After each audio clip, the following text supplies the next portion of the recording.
Alright, crazy, spicy decks of the week. These are the decks that are not only different, but also had success in some kind of way, whether it was in a tournament, reaching King of Games, or going on a win streak at the King of Game or Legend level. So we're going to start off with a Pendulum gadget deck from TrifGaming himself.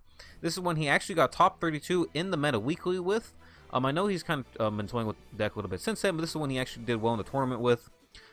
So we have a total of 12 different Pendulum monsters in here, which allows us to trigger the skill Pendulum, swing into action. So you get the extra Pendulum zone, so we don't have to worry about the back row spots. You have room for the Treacherous and the tanky stuff.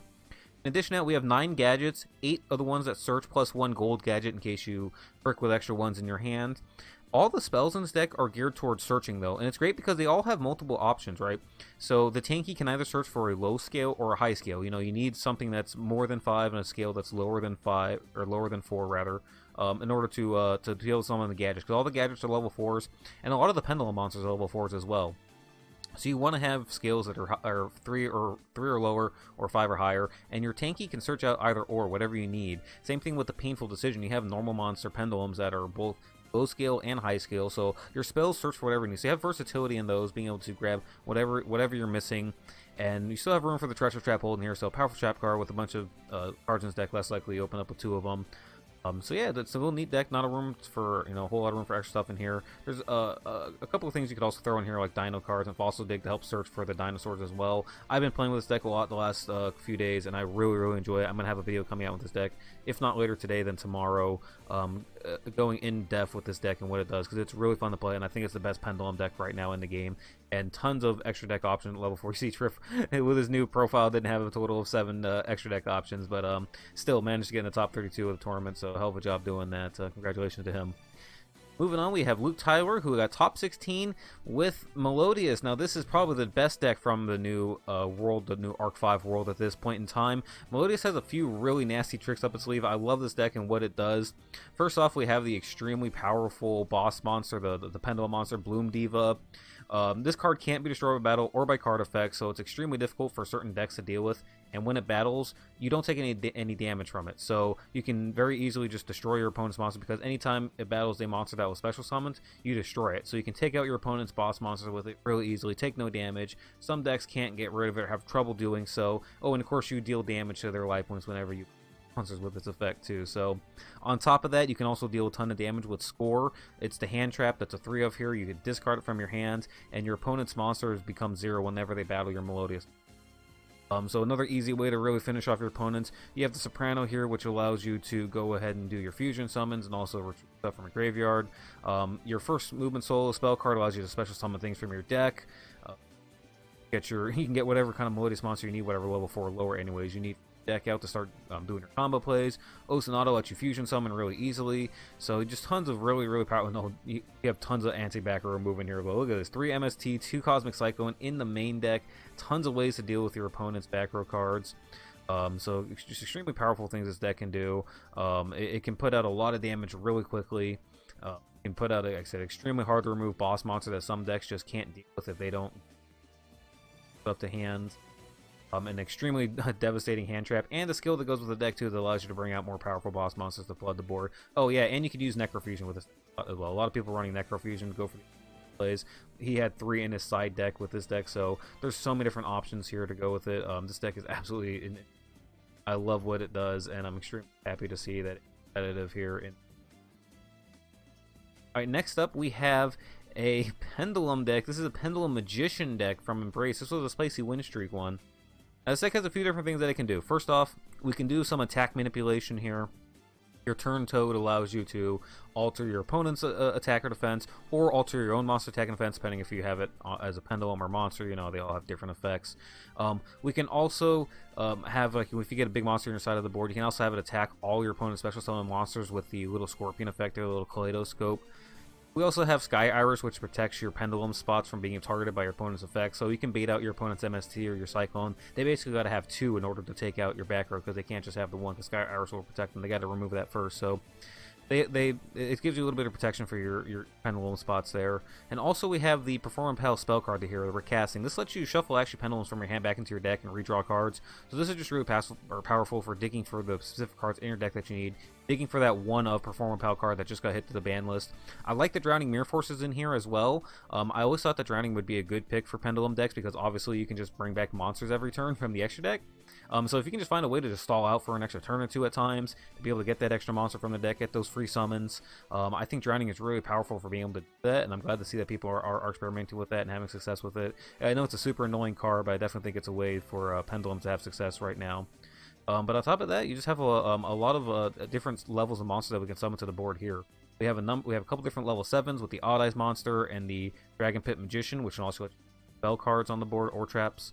You also have I mentioned a Kaleidoscope earlier, the Scorpions at level 6, so that gives us access to Rhinoceros because we're not running any other 2-ofs in this, or limit 2 in this deck. So we have access to Rhinoceros in here as well, and getting into all the level 7s means that we have access to the Ebon Illusion Magician.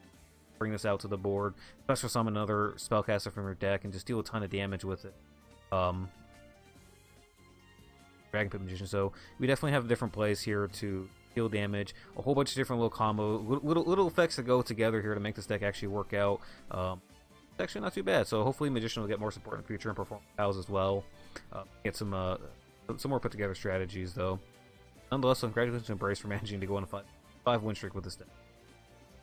Alright, next up we got Thunder Dragons. Thunder Dragons back in the metagame still. The ban list hit them, but it did not cripple them or completely kill them. Still one of the top 5 or 6 decks right now.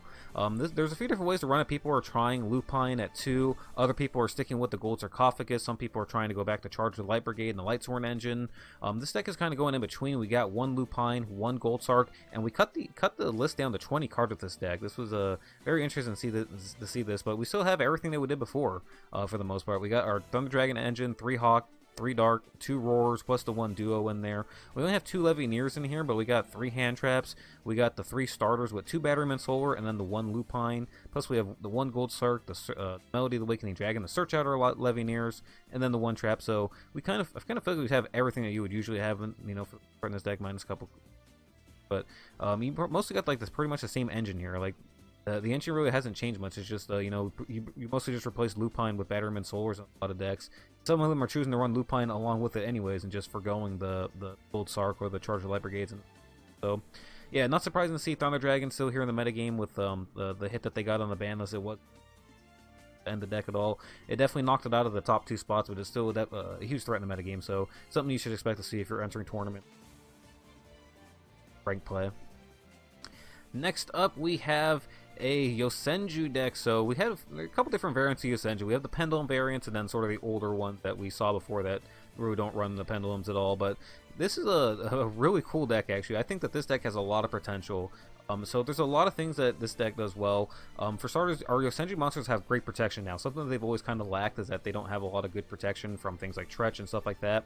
But they actually get a little bit here with some of these Pendulum scales. So the Yosenju L can allow you to protect your Yosenjus from being destroyed. You can tribute itself off or have it get destroyed when your monster's on the board. And then the Yosenju R can make it so that your opponent can't target things for attacks. And then the Yosenju L can also prevent them from being targeted by effects when they're on the board. So they have different effects, obviously, all the Pendulums when they're on the scales or on the board. But nonetheless, so they all have effects which allow you to protect your Yosenju monsters from your opponent's cards. So that gives them that protection that they kind of lacked. Also, because your Yosenju Pendulum scales, they don't always bounce back to your hand. A couple of them do, actually, but they don't all bounce to your hand, they stay up on the board. That lets you use Yosenju's secret move. So if you have Yosenju on the board, you can actually negate an opponent's spell, trap, or monster effect. You can negate any effect that they activate with this card. You just got to have a Yosenju on the field, and it's really easy to do that now that we have these Pendulum scales that stick up there. So this is another new addition to the deck that's extremely powerful. On top of that, we also have the big monster Yosenjus, which are pretty easy to summon to the field. These Pendulum scales have effects that allow you to basically make them so 10 scale 11, so you can summon any of these big level 10 monsters to the board. They have pretty good effects too. The dieback, which is at 3,000 attack points, can bounce 2 cards on your opponent's board back to their hands. And then the Heathhawk can bounce 2 or 3 back to their hand as well, because in the end phase, a lot of your cards return back to your hand, all your normal Yosenju monsters. But when they do, your Hatot can also bounce a card on your opponent's side of their field back to their hand as well. So bounce multiple things on your opponent's side of the board with these big old monsters. At the same time, they also got 2,000 and 3,000 attack points, so they can deal a ton of damage as well. So you can put out tons of damage now with Yosenjus. You also have that in-house protection now with the Pendulum scales, being able to protect your monsters, or on the board protecting your monsters. Plus, you still have the normal Yosenju here. We still have Isna letting you draw cards. You still have all three of the Kamas in here, along with the new trap card to protect. So, and all your XYZ plays are still here. And you have a really cool skill which allows you to search your deck whenever you've taken 1,500 points of damage. You can search your deck for a Yosenju monster, any of them, and you get Pendulum scales on the board. So you can set multiple Yosenju secret moves. Have them. So really powerful things going with this deck. I think that there's a lot of potential here with Yosenjus, not just with the Pendulum deck, but with the traditional one as well. In this deck, I think as people figure it out more, some more optimized deck list, Yosenjus definitely have a lot of potential going forward. Excited to see what people are able. All right, and next up we have a Evil Hero deck. Evil Heroes. Now there was a few of these that got spicy win streak. It was difficult picking which ones. They're all a couple different ideas to it, but I really like this Domination of Darkness idea with these. So basically, you can reveal an Evil Hero monster in your deck, and then send from outside of your deck the materials needed to make that monster. So this gives you, and you can do it twice per duel as well. This skill is insane because it basically allows you to get all the free materials you need in the graveyard for your Dark Calling, which is just a one-card fusion then if you have the materials already in graveyard. And you can obviously search for Dark Calling with the new support that they got at a Pendulum Genesis. So you can summon Stratos, search for the Evil Hero Gold, ditch it for Dark Calling, activate your skill and put your things in the graveyard, and then activate the Dark Calling to fusion summon for that monster. So with one card, you have now a Stratos and a fusion monster on the board now. Absolutely insane with the support this deck got. I really like Evil Heroes now. I don't think it's going to be enough to make it play into the metagame, unfortunately. We'll see. It hasn't so far. Maybe as people experiment more, they'll find a way.